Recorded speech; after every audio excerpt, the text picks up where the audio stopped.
Olá pessoal, eu sou Amanda Costa e essa é a nossa aula sobre não existe paciente difícil, você que explicou errado. Por que eu escolhi esse tema para vocês?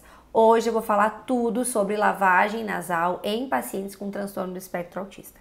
E eu escuto isso muito aqui no consultório. Ai, Amanda, eu não oriento meus pacientes a fazerem a lavagem nasal porque é difícil, porque eles não vão conseguir fazer, porque eles não vão seguir as orientações, porque a família não quer colocar essa rotina. Então, hoje eu vou falar um pouco sobre isso e principalmente eu vou contar as estratégias que eu utilizo aqui no consultório para os meus pacientes lavarem o nariz com segurança, lavarem o nariz sem ter aquela choradeira, sem ser um momento de estresse para toda a família. O que você tem que ter em mente para começar esse assunto?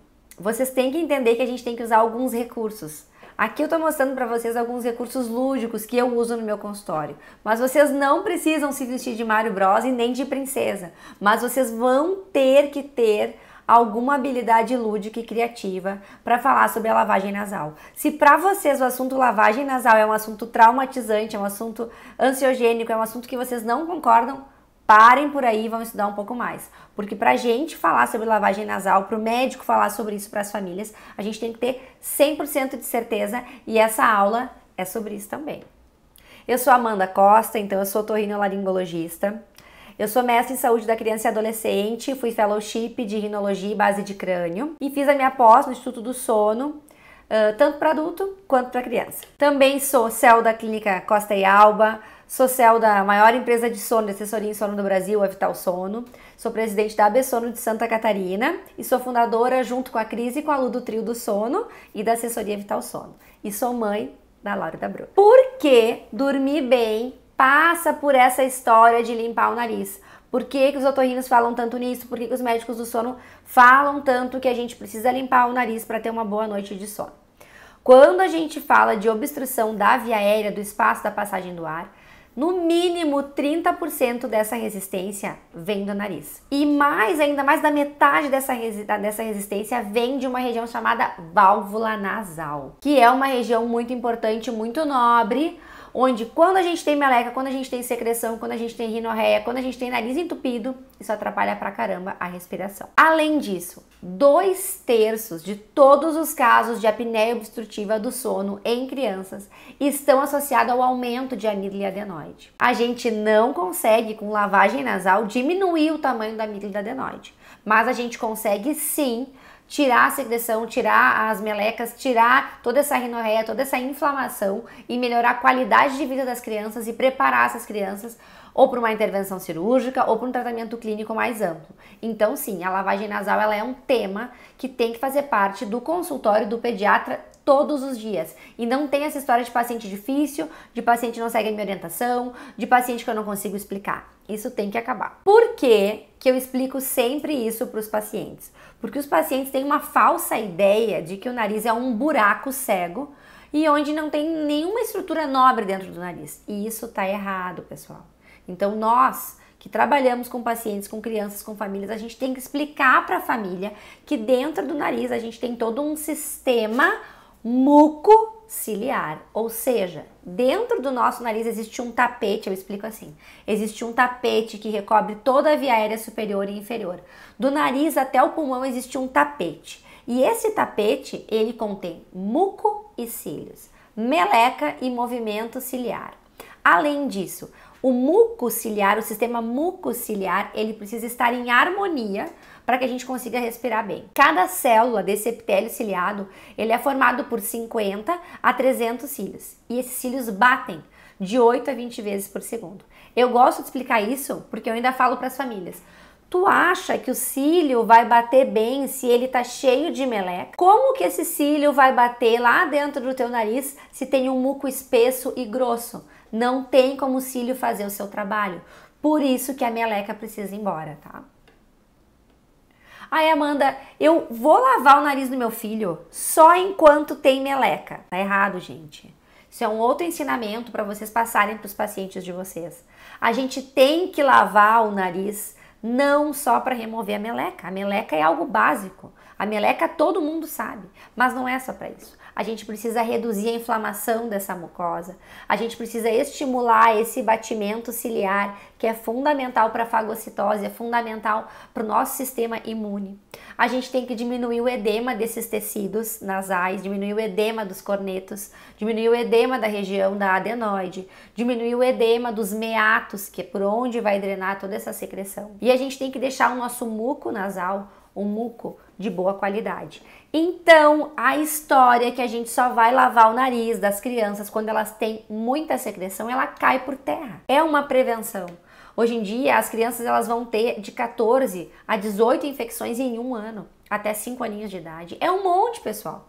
É todo mês uma criança ranhenta. Então, a gente tem que explicar isso nas nossas consultas de revisão, nas consultas de puericultura, a importância de lavar o nariz não apenas em momentos de crise, de ensinar as crianças como um hábito, como uma rotina, assim como a gente ensina a escovar o dente, assim como a gente ensina a alimentação saudável, assim como a gente ensina os fonemas. É dessa maneira que a limpeza nasal tem que ser vista. E aí eu também mostro essa intersecção para as famílias. Por que que o meu filho vive doente do nariz? Por que ele está cheio de meleca do nariz? Existe a meleca, existem as infecções virais e bacterianas e existe a alergia. A alergia, ela tem um componente genético. Se nós temos um pai e uma mãe com rinite alérgica, nós temos mais de 70% de chance de termos um filho alérgico. Então isso a gente não pode mudar, mas a gente pode mudar a produção de secreção, a rinorreia, que é a meleca do nariz. A gente pode diminuir essa questão das infecções. A lavagem nasal diminui a recorrência de infecções virais. A lavagem nasal diminui o edema dos tecidos. A lavagem nasal melhora a permeabilidade nasal, e isso reduz as infecções e reduz a resposta atópica das crianças. Então, isso a gente tem que falar na nossa consulta, quando a gente quer começar uma rotina de limpeza nasal nas crianças. Quem, então, vai lavar o nariz, Amanda? Amanda, eu tô aqui nessa aula porque eu quero abordar os meus pacientes que têm transtorno de espectro autista. E tu não falou até agora dos meus pacientes. Gente, os pacientes de vocês, os pacientes com transtorno de espectro autista, eles entram dentro do quadro de pacientes que têm nariz. E quem tem nariz precisa prevenir infecções nasais. Então, calma aí que a gente já vai falar melhor sobre o teu paciente, mas vocês precisam encarar isso. Se o teu paciente tem nariz, entra em contato com outras crianças, é um paciente que precisa melhorar o sistema mucociliar, essa aula é para ti. Amanda, meu paciente tem rinite alérgica, tem rinocinusite crônica, tem rinocinusite aguda, tem infecção, tem meleca que cai na garganta, que é o gotejamento pós-nasal, tem exposição a irritantes, vai na escolinha. Então ele precisa lavar o nariz como uma rotina. Ele precisa, pelo menos uma vez ao dia, realizar a limpeza nasal. Isso é feito não só nas crises, mas também de forma preventiva. Quais são os desafios que nós temos quando a gente começa a falar em transtorno de espectro autista? Primeiro é que existem muitos estudos que falam que esses pacientes têm mais atopia, têm mais alergia, cerca de 5 vezes mais alergia do que nas crianças que não apresentam um transtorno de espectro autista. Ou seja, são crianças que têm já uma propensão, por alguns estudos, a terem mais secreção nasal. Ou seja, são público-alvo de limpeza nasal. Alteração da sensibilidade nasal. Ai, Amanda, meus pacientes têm muita dificuldade porque eles sentem muito desconforto quando vão realizar a limpeza, porque não permitem que os pais os auxiliem. Tudo isso são os desafios para a gente abordar, e a gente vai abordar nessa aula ainda, os desafios para a gente ter com essa população. Parem de dizer que é difícil limpar o nariz de crianças com transtorno de espectro autista. Parem de dizer que não é possível. Parem de dizer que é difícil operar essas crianças. A gente tem que encarar que essas crianças são pacientes e que elas precisam de atendimento e que nós somos as pessoas mais capacitadas para atendê-las. A gente tem que explicar tudo o que vai ser feito e as razões de que é importante a gente implementar uma limpeza nasal nessa família. Então, antes de vocês entregarem a receita, vocês vão ter que fazer todo esse raciocínio que eu estou fazendo com vocês. Vocês também terão que fazer na família de vocês, que vocês estão atendendo. Nós vamos iniciar de forma lenta, de forma gradual e de forma segura. Nem sempre a gente consegue começar com o volume de soro ou com o método que nós gostaríamos. Mas sim, nós vamos evoluindo no método até se tornar um método satisfatório para aquela família. Então, deixando um lembrete aqui, o autismo ele é mais frequente do que a soma de todos os casos infantis de câncer, diabetes e HIV. Então, nós não estamos falando de uma população pequena. Nós estamos falando de muitas crianças que também devem e precisam receber orientações sobre limpeza nasal. E nós estamos falando de crianças que talvez não precisem ir a uma cirurgia de adenomidalectomia ou uma cirurgia de diminuição de cornetos por estarem com a saúde nasal em dia. No Brasil, esse número vai chegar a 2 milhões. E embora a gente ache que esse valor não seja tão real, porque a gente acha que tem mais crianças dentro desse transtorno de espectro autista e que não tenham sido diagnosticadas. Possivelmente a maior barreira para o uso da limpeza nasal nas crianças seja da suposição dos seus pais, mas também dos médicos, que elas não vão tolerar uma irrigação, que elas não vão tolerar uma limpeza nasal. Então, o primeiro passo, o meu primeiro desafio aqui com vocês, é mostrar para vocês que é seguro, que nós temos muitos métodos para serem feitos, que vocês não precisam só usar um método e que vocês precisam explicar isso de forma clara para todos os pacientes de vocês.